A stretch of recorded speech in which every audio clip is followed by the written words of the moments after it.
Hello and जय हिंद student, welcome once again to your own channel sir Tarun Rupani. और आज once again class 9th ICSC का geography का लेसन पॉल्यूशन हम समझने जा रहे हैं। तो पॉल्यूशन का मतलब आप समझते हैं, वेस्ट, गंदगी। इसका मतलब है घर में आपके जो मम्मी ने सब्जी काटी, कोई पील्स निकली, क्या वो पॉल्यूशन है?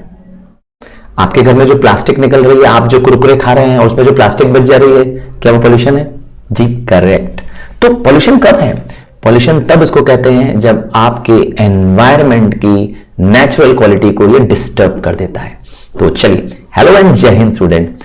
राइजिंग स्टार्स मेरा एक डेडिकेटेड बैच है सिर्फ और सिर्फ आईसीएससी क्लास 9 स्टूडेंट्स के लिए। जी हाँ, आपके लिए। अगर आप है क्लास 10th में मेरे सुपर स्टार्स हैं तो प्लीज 9th के स्टूडेंट्स को ये लिंक जरूर शेयर कर दीजिए, क्योंकि उनके लिए पॉल्यूशन एक बहुत ही इंपॉर्टेंट एंड इजी चैप्टर है ज्योग्राफी का। तो चलिए, टाइम लिए बिना मैं चाहता हूं कि आप डिस्क्रिप्शन में जाएं और जरूर चेक करें। क्लास 9th आईसीएससी बोर्ड के लिए मैंने अलग से व्हाट्सएप ग्रुप, टेलीग्राम चैनल बना रखा है। आप जाएं और ज्वाइन करें ताकि आपको सारे लेसन नोट्स, वीडियोस और सारी इंफॉर्मेशंस मिलती रहे। तो चलिए स्टार्ट करता हूं बिना समय बिताए। तो जैसा कि आप जानते हैं, पॉल्यूशन मतलब आसपास ऐसी चीज जो हमारे एनवायरनमेंट को खराब करती है। कहते हैं pollution refers to any change in the natural quality of the environment brought about by their chemical, physical और बायोलॉजिकल फैक्टर। मतलब समझ गए? क्या हो? नेचुरल क्वालिटी क्या हो अगर खराब हो जाए तो उसे कहते हैं आप पॉल्यूशन। करता कौन है खराब? अरे पॉल्यूटेंट। पॉल्यूटेंट्स क्या होते हैं? पॉल्यूटेंट्स वो प्रोडक्ट्स होते हैं जो कि रिलीज्ड होते हैं हमारे बायोस्फीयर में, अर्थात जिस स्फीयर में मैं और आप रह रहे हैं उसमें रिलीज होते हैं, और इतनी ज्यादा क्वांटिटी में रिलीज होते हैं कि ये उसके नॉर्मल फंक्शनिंग को डिस्टर्ब कर देते हैं। जी, हमारे इकोसिस्टम की फंक्शनिंग को ये पॉल्यूटेंट्स डिस्टर्ब कर देते हैं। इसका मतलब है अगर ये कम मात्रा में होंगे तो हमें क्या करेंगे? बहुत ज्यादा डिस्टर्ब नहीं करेंगे। बट इनका एबनॉर्मल इंक्रीज, इन पॉल्यूटेंट्स का इंक्रीज क्या करता है? फंक्शनिंग को डिस्टर्ब करता है एंड एडवर्स इफेक्ट कॉज करता है प्लांट्स के लिए, एनिमल्स के लिए और हमारे लिए भी।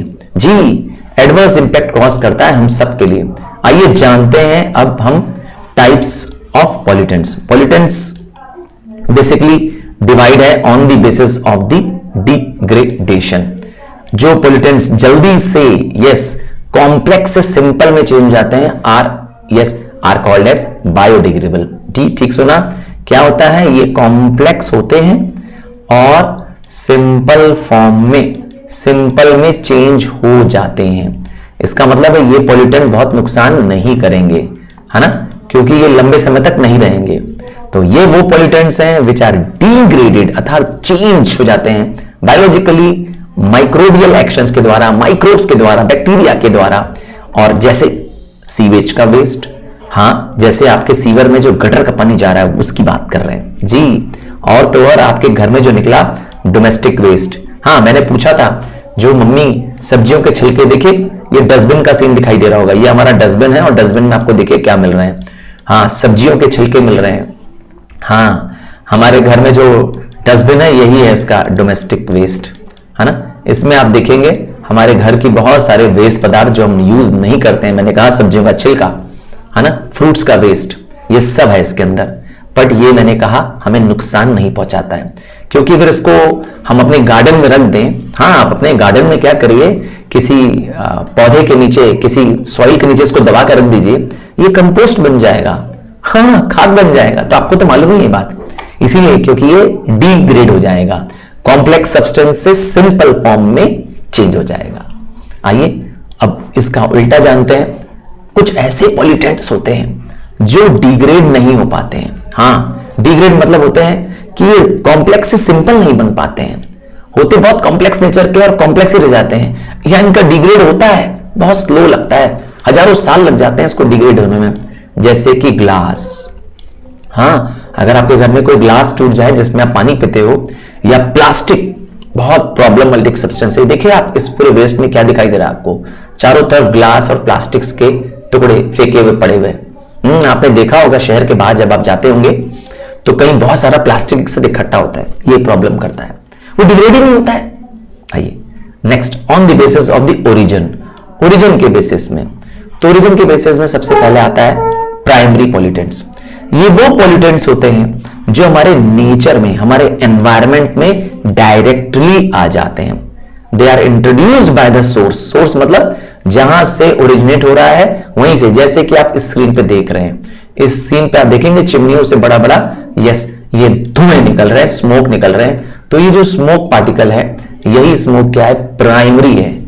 ओरिजिन वाली प्लेस से ही क्या हो रहा है, सीधे एनवायरमेंट में चला जा रहा है, जैसे कि ऐश, जैसे कि स्मोक, जैसे कि फ्यूम्स। इनको हम प्राइमरी इसलिए कहते हैं क्योंकि पहले हैं, फर्स्ट है, ओरिजिन के प्लेस से ही डायरेक्टली क्या कर रहे हैं, एनवायरमेंट में एंटर कर जा रहे हैं। आइए सेकेंडरी देखते हैं। यहां तो आप गाड़ियों का धुआं देख रहे हैं जी, गाड़ियों का धुआं, यस, कार का ये जो स्मोक है वो सेकेंडरी पॉल्यूटेंट बन जाता है। आइए कैसे बनता है देखते हैं।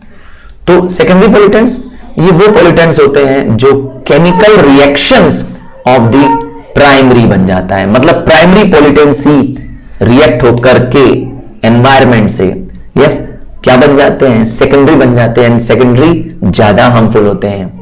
हाँ, एग्जाम्पल है जो नाइट्रोजन डाइऑक्साइड है या जो हाइड्रोकार्बन्स हैं, ये दोनों तो निकलता है कार से। हाँ, आपके कार से निकलने वाला केमिकल है nitrogen dioxide, nitrogen oxide, but ये तो प्राइमरी पॉल्यूटेंट है। यही पॉल्यूटेंट्स आगे जाकर क्या बन जाते हैं, ये पॉल्यूटेंट्स आगे बन जाते हैं पेन। अरे लिखने वाली पेन नहीं भाई, वो पेन नहीं, PAN, पर ऑक्सीटल नाइट्रेट, एक तरह का हार्मफुल सस्पेंडेड पार्टिकल होता है ये। हाँ, सस्पेंडेड मटेरियल होता है, एनवायरमेंट में सस्पेंड करता है, नेसल चैम्बर को ब्लॉक कर देता है, इवन ब्रोंकाइटिस नाम के और एस्थमा नाम के डिजीज को कॉज करने का एलिमेंट है ये पेन। उसी तरह से ओजोन, सर ओजोन, हाँ, ओजोन ऑक्सीजन का थर्ड यस एटम होता है, O3 होता है, ये भी टॉक्सिक है, ये बड़ा जहरीला होता है। तो मैंने कहा ना, प्राइमरी जब एनवायरमेंट में आकर के, प्राइमरी पॉल्यूटेंट एनवायरमेंट में आके रिएक्ट करके सेकेंडरी बन जाते हैं और हमारे लिए और घातक और नुकसानदायक बन जाते हैं। ठीक है, आगे बढ़ जाते हैं। ऑन द बेसिस ऑफ, तो हम जान रहे थे pollutants on the basis of existence. हाँ, एग्जिस्टेंस मतलब नेचर में कहां पाए जाते हैं। जरा इस सीन को देखिए, आप देख पा रहे हैं ये गंदा पानी जी, ये गंदा पानी नीचे बहता हुआ जा रहा है। तो कुछ पॉल्यूटेंट्स क्वांटिटेटिव होते हैं, मतलब they exist in nature, in nature में हैं, but they act as pollutant when the concentration या उनकी क्वांटिटी इंक्रीज कर जाती है। वैसे पॉल्यूटेंट नहीं है, ठीक है, एनवायरमेंट में है, बट जब इनकी क्वांटिटी किसी क्रिटिकल लेवल के बियॉन्ड इंक्रीज कर जाती है तो ये पॉल्यूटेंट बन जाते हैं। जैसे खेतों में ये गंदा पानी, तो थोड़ा मोड़ा गंदा पानी है तो कोई दिक्कत नहीं है, पर आपका पूरा ही खेत, पूरा ही गांव गंदे कीचड़ वाले नाले वाले पानी से भर जाए तो क्या आपके यहां क्रॉप प्रोडक्शन हो पाएगा? नहीं। अब ये क्वांटिटेटिव पॉल्यूशन बन जाएगा। उसी तरह कार्बन डाइऑक्साइड, हमारे एनवायरमेंट में तो कार्बन डाइऑक्साइड ऑलरेडी है, हम जानते हैं कितना है, 0.03%। तो कोई बुराई नहीं है, तो आप जानते ही हैं। पर यही 0.03% से ज्यादा कार्बन डाइऑक्साइड होते हो, जानते हैं ना, कार्बन डाइऑक्साइड के इंक्रीज से क्या होता है, ग्लोबल वार्मिंग होती है। आप तुम जानते ही हैं, हमारी पूरे अर्थ का क्या हो जा रहा है, टेम्परेचर इंक्रीज हो जा रहा है, जिसकी वजह से पोलर आइस पिघल रही है। इस सब का फिनोमेना एक ही है, ये पॉल्यूटेंट कार्बन डाइऑक्साइड। देखा, तो इसका एब्नॉर्मल इंक्रीज होगा तो भी प्रॉब्लम करेगा, वरना नहीं करेगा। तो उसके लिए मेन वजह उसकी क्वांटिटी है। अब आता है क्वालिटेटिव पॉल्यूटेंट्स। हाँ, ये हमारे एनवायरमेंट में एग्जिस्ट ही नहीं करते हैं। कौन? क्वालिटेटिव की बात कर रहा हूं। ये हमारे एनवायरमेंट में है नहीं, पर जैसे ही हमारे एनवायरमेंट में आते हैं, किसकी वजह से? हम लोगों की वजह से। मैं और आप जिम्मेदार हैं इन पॉल्यूटेंट्स के। हाँ, मैं और आप जिम्मेदार हैं। आज हम क्या कर रहे हैं, खेती करने के लिए बहुत सारे केमिकल्स डाल रहे हैं खेतों में, ठीक है ना। तो ये पॉल्यूटेंट्स जो हम पैदा कर रहे हैं वो है क्वालिटेटिव पॉल्यूटेंट्स, जैसे कि पेस्टिसाइड का एग्जांपल है DDT। ये एक बहुत ही हार्मफुल पेस्टिसाइड है, पेस्ट को मारने के लिए खेतों में किसान छिड़कते हैं। पर ये छिड़क तो इंसान ही रहा है, ठीक है, बना फैक्ट्रियों में है, देखा तो इंसान ने बनाया है, पहले था नहीं एनवायरमेंट में, ठीक है, जबकि क्वांटिटेटिव पहले से ही हमारे एनवायरमेंट में है, बट उसकी मात्रा, उसकी क्वांटिटी ज्यादा हो गई है, ठीक है। तो केमिकल फर्टिलाइजर्स की बात करें, हर्बिसाइड्स की बात करें, ये सब लैब्स में बनते हैं, फैक्ट्री में बनते हैं, और इंसान ऐसे छिड़क कर क्या करता है, पूरे एनवायरमेंट में फैला देता है। हो गया पॉल्यूशन की समस्या, ठीक है। तो ये तो आपने जान लिया टाइप ऑफ पॉल्यूटेंट्स। आइए अब जाने पॉल्यूशन के टाइप। तो अगर ध्यान से देखेंगे तो आपको 4 मेन टाइप्स के पॉल्यूशन दिखाई देंगे, air pollution, water pollution, soil pollution, noise pollution, ठीक है। बट हम जिसके बारे में आज स्टडी करने वाले हैं बहुत डिटेल में, वो है एयर पॉल्यूशन। हमारी एयर में जो नेचुरल क्वालिटी है, हम ब्रीथ कर पाते हैं इसमें, ठीक है ना, कंबशन हो पाता है, तो इसके नेचुरल तत्व को खराब करता है। देखिए आप इस इमेज में देख पा रहे हैं, ग्लोब में कितनी काली जहरीली हवा भर गई है। यस, ये काली जहरीली हवा यही है हमारा एयर का पॉल्यूशन। तो एयर पॉल्यूशन कब हो जाता है, जब excessive concentration of foreign material हो जाता है इन द एयर, और वो एडवर्सली इफेक्ट करता है मेरे मतलब हम लोगों के, इंसानों के लिए, एनिमल्स के लिए, प्लांट्स के लिए। याद रखिएगा तब तक पॉल्यूशन नहीं माना जाएगा जब तक आपको एडवर्सली अफेक्ट ना करे। हां, आपके ऊपर नेगेटिव यस इफेक्ट डालते हैं पॉल्यूटेंट्स, आपके एनवायरमेंट की क्वालिटी को खराब कर देते हैं पॉल्यूटेंट्स, ठीक है। तो एयर पॉल्यूशन में सबसे पहला आता है कॉज। तो कॉज तो आप जानते ही हैं, आपकी गाड़ी से निकला धुआं भाई, अगर जो आप एक्टिवा चलाते हैं तो, और सॉलिड पार्टिकल्स, वेस्ट पार्टिकल्स, चाहे वो ऑर्गेनिक हो, इनऑर्गेनिक हो। इसका मतलब है कि हम बहुत सारे चीजें फ्यूल बर्न कर रहे होते हैं। सबसे बड़ा समस्या क्या है, हम बर्न कर रहे हैं गाड़ियों में तेल, यस, फॉसिल फ्यूल्स, वो बड़ा समस्या है एयर पोल्यूशन का, है ना। और तो और जितनी भी जगह जो चीजें बर्न हो रही हैं, तो वो जो पार्टिकल्स निकल रहे हैं वो सब एयर पोल्यूशन का बहुत बड़ा सोर्स है। फैक्ट्रियों की चिमनियों से निकला हुआ धुआं, यस, हो गया ना एयर पोल्यूशन। आइए अब पानी की बात करें, वाटर पोल्यूशन की बात करें, तो WHO ने, वर्ल्ड हेल्थ ऑर्गेनाइजेशन ने बताया, हाँ नाम सुना है ना आपने, कि वाटर पोल्यूशन क्या है। यहां से शुरू होता है डेफिनेशन, एनी फॉरेन मटीरियल, कोई भी बाहरी तत्व, बाहरी material, either from the nature, चाहे वो नेचर से आए चाहे किसी सोर्स से आ जाए, जो पानी के सप्लाई को, पानी की क्वालिटी को खराब करे, जिसकी वजह से हमारी लाइफ को खतरा आ जाए। ये कितना शानदार फोटो है, देखिए यहां पे शिप से ऑयल लीक कर रहा है, ध्यान से देखिए, इसको हम ऑयल स्पिल बोलते हैं। यहां देखिए शहरों से निकला गंदा पानी, सीवर का पानी सीधे समुद्र में इंजेक्ट कर दिया जा रहा है ना। तो हो गया ना पॉल्यूशन। आइए, पॉल्यूशन फ्रेश वाटर में हो रहा है। फ्रेश वाटर मतलब रिवर वाटर में, हमारे आसपास जो डोमेस्टिक वेस्ट है, हमारे घरों से जो गंदा पानी, वो कहां जा रहा है, जय गंगा मैया, समझ गया ना। घरों से निकला पानी, सीवर का पानी, इंडस्ट्रियों से निकला वेस्ट, एग्रीकल्चर से निकला वेस्ट आसपास के वाटर बॉडीज में चला जा रहा है, और ये बहुत बड़ा समस्या का कारण है। हमारे आसपास फ्रेश वाटर उपलब्ध नहीं है। आज सच से बताइए, आपके घर में आरओ लगा है कि नहीं लगा है? आरओ, हाँ आपको बताना है, क्या आपके घर में आरओ का प्लांट लगा है कि नहीं, आरओ प्यूरिफायर लगा है कि नहीं? जी, जानते हैं ना क्यों लगा है? क्योंकि आपके घर में फ्रेश वाटर नहीं उपलब्ध था। आप लोगों की सेफ्टी के लिए मम्मी पापा ने आरओ लगाया है। मैं वेट करूंगा मेरे सारे राइजिंग स्टार्स के साथ, मुझे बताएं क्या आपके घर में आरओ, फुल फॉर्म बता दूं, रिवर्स ऑस्मोसिस क्यों लगा है? लगा है कि नहीं, बस आपको इतना बताना है। Tell me that you have RO, yes, RO machine installed in your home, yes और नो। चलो ठीक है, इसीलिए लगा है क्योंकि आपका पानी पॉल्यूट हो चुका था। आप नॉर्मल पानी नहीं पी सकते जो घर में आ रहा है टैप वाटर, उसको प्यूरिफाई करके पीते हैं आप लोग। आरओ मशीन करती है, यस, रिवर्स ऑस्मोसिस नाम के प्रोसेस से। और तो और मरीन वाटर, समुद्र का पानी, ओशन का पानी भी मैला हो गया है ना, क्योंकि मैंने बताया oils, plastics, industrial waste, agriculture waste, chemical सब लोग समुद्र में छोड़ दे रहे हैं। अरे भाई, समुद्र की भी तो बर्दाश्त करने की सीमा होगी ना, कि कितना वेस्ट एब्जॉर्ब कर पाएगा बस। तो जब मेरीन पॉल्यूशन, यस, मेरीन में क्या हो जाएगा, मेरीन वाटर की क्वालिटी खराब हो जाएगी, उसकी नेचुरल क्वालिटी खराब हो जाएगी, हम कहेंगे समुद्र का पॉल्यूशन हो गया। ठीक है, इसकी वजह से वहां पे प्लांट्स और एनिमल लाइफ का एडवर्स इफेक्ट हो रहा है। हाँ, बहुत सारे समुद्र ऐसे हो गए हैं जो अब डेड जोन्स बन चुके हैं। क्या डेड जोन्स बन चुके हैं? क्या आप जानते हैं डेड सी के बारे में? जी, क्या नाम डेड सी क्यों रखा है मालूम है कि नहीं आपको?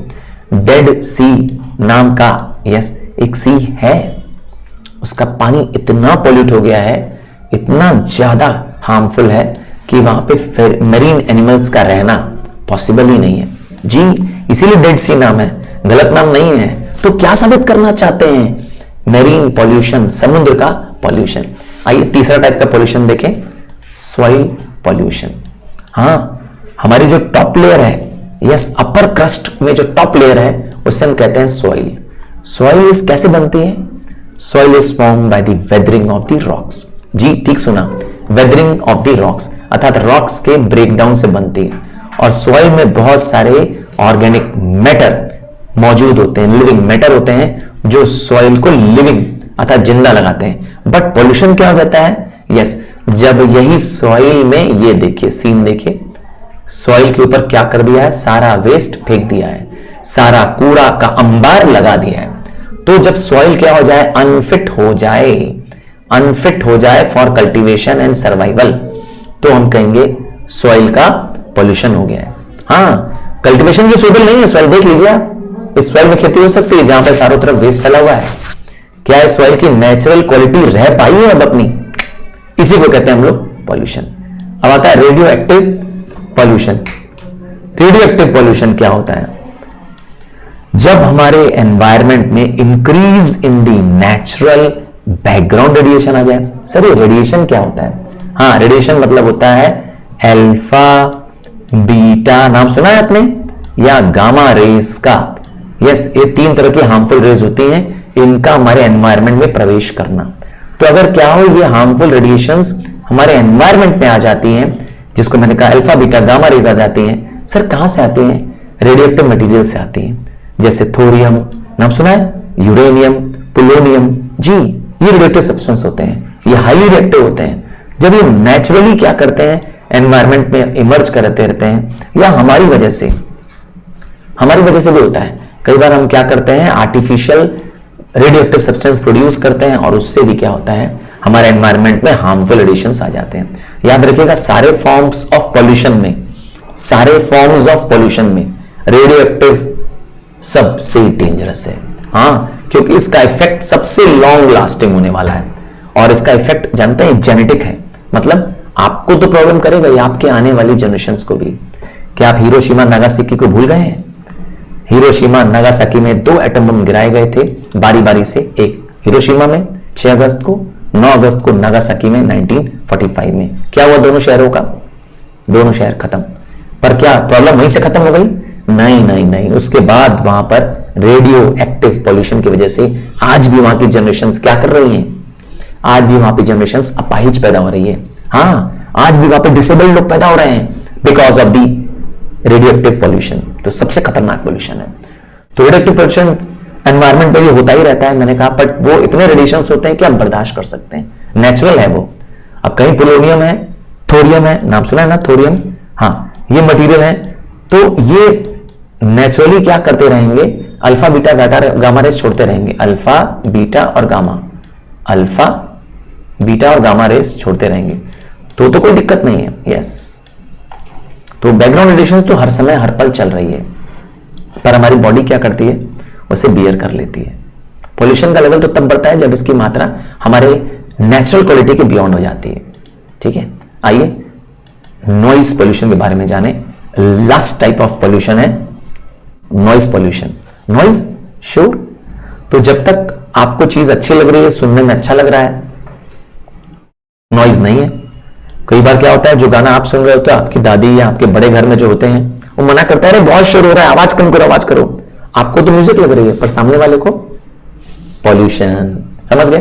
तो कोई अनवांटेड है, कोई साउंड जो अनवांटेड है, जो इरिटेंट है, इरिटेंट मतलब चिड़चिड़ा दे आपको।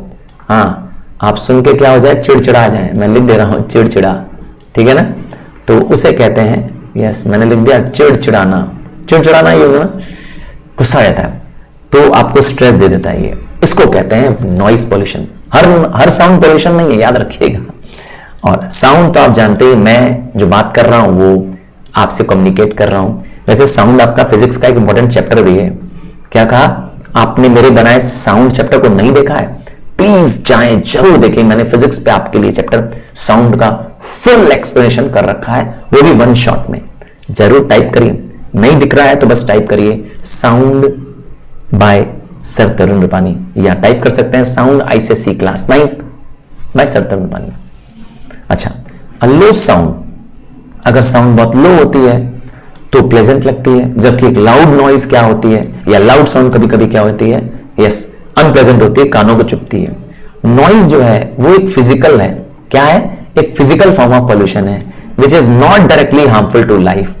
याद रखिएगा, आपको मरता नहीं है, आपको मारता नहीं है साउंड पोल्यूशन, बट नॉइज क्या करता है, आपको स्ट्रेस दे देता है, आपकी हार्ट बीट बढ़ा सकता है, ठीक है, आपको थोड़ी देर के लिए क्या करता है, स्ट्रेन दे देता है, आपके दिमाग पे जोर पड़ जाता है। जबकि एयर, वाटर, यस और सॉइल, एयर, वाटर और सॉइल, ये तीनों क्या करते हैं, हमारे लाइफ सपोर्ट सिस्टम को खराब कर सकते हैं। तो ज्यादा डेंजरस तो यही पॉल्यूटेंट्स है ना। तो इस तरीके से हमने ये पूरा चैप्टर पॉल्यूशन फिनिश कर दिया है। और मैं रिक्वेस्ट करूंगा मेरे राइजिंग स्टार्स को, कंसेप्ट समझ में आ गया है तो प्लीज लाइक करने में कोई कंजूसी मत करना, क्योंकि आपका लाइक मेरे लिए एनकरेजमेंट का काम करता है। And I am really really thankful कि आपने लास्ट तक देखा वीडियो। और एक रिक्वेस्ट फिर से करूंगा, राइजिंग स्टार हो अर्थात क्लास 9 में हो तो डिस्क्रिप्शन में जाओ, लिंक देखो, मैंने व्हाट्सएप ग्रुप टेलीग्राम चैनल आप लोगों के लिए सिर्फ और सिर्फ आईसीएसई क्लास 9 के लिए बनाया है, और डेडिकेटेड वीडियोस आपके लिए बनाए हैं। So thank you and love you. एक रिक्वेस्ट और करूंगा, ये जो प्लेलिस्ट दे रहा हूं इस पे भी जाएं, अपने लेसन्स के एक्सप्लेनेशन को चेक करें जो आपके सब्जेक्ट के हैं, जी आपके सब्जेक्ट के हैं, और जरूर उसको नोट डाउन करें। Thank you for watching. याद रखिएगा, rising star is one and only exclusive batch for ICSE class 9। Thank you and love you and bye.